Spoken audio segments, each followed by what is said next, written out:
नमस्कार जय जगन्नाथ। देखंतु मु आज गोटे भेज थाली आपण मानक पई करिछि। एबे देखंतु मु पोटलर गोटे आइटम करिछि, ताकू दही देई मु करिछि। एटा बहुत टेस्टी आइटम। एमती खरा दिने पोटल सब फ्रेश पोटल मिलुछि। चलंतु प्रस्तुत करबा। पोटल को मु भल भाव में धोई दे दी फाड़ कर काटी देती। ताकू वर्तमान मु छाणी देती। आलू पोटल देखते केमती लंबा लंबा काटिक मु छाणी देती। तापर ए गोटे तरकारी प्रस्तुत करवा गोटे मुझे कड़ई। कड़ई मु 3 ରୁ 4 चामच सोरिष तेल नेउची। आपण माने चाहिए रिफाइन तेल नहीं पारती। सोरिष तेल टी गरम होला परे आमे तादरे अन्य मसला सब पकेबा। कड़ई भल भाव गरम होला परे तापर मु जीरा पकाउची। जीरा मु हाफ चामच पकाउची। तापर एतिरे गोटे तेजपत्र मु नउची। तेजपत्र आउ जीरा भल भाव में भाजी होगला परे तार गोटे बढ़िया वासना आसीबो। देखंतु भल भाव में भाजी हो गलानी। एबे मु तादरे 2टा पियाज छोट छोट सरू सरू कर काटी देती। पियाज को टिके लाल होगा पर्यंत भाजी देवे।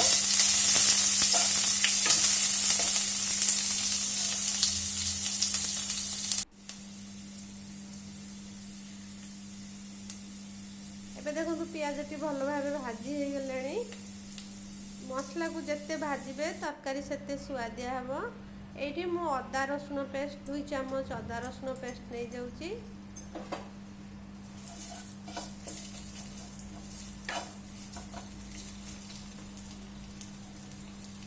अदा रसुण रु कंचा गंध गला पर्यंत ताकू भल भाव में भाजवा पड़ो। अदा रसुण भल भाव में भाजी हो गला परे एठी गोटे टमाटो मु काटिक नेची।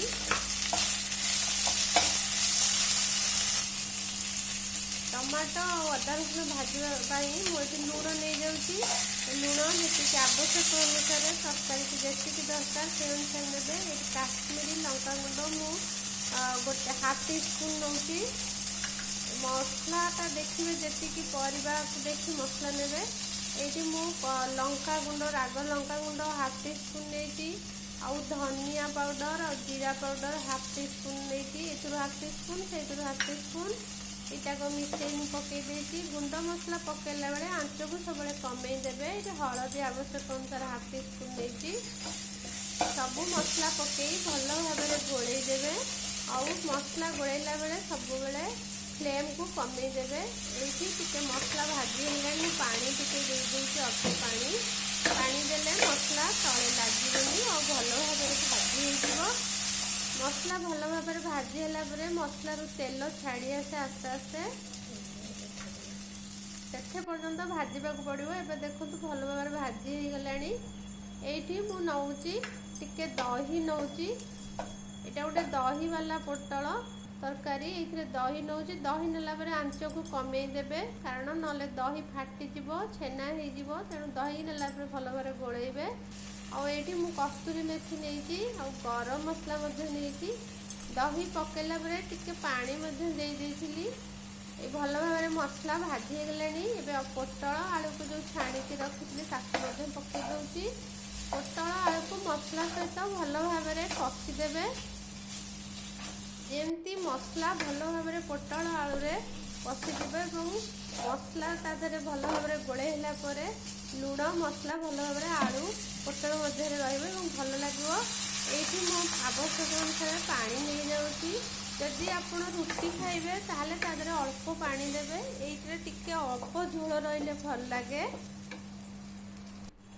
एबे आवश्यक अनुसार मु पानी दे देछि।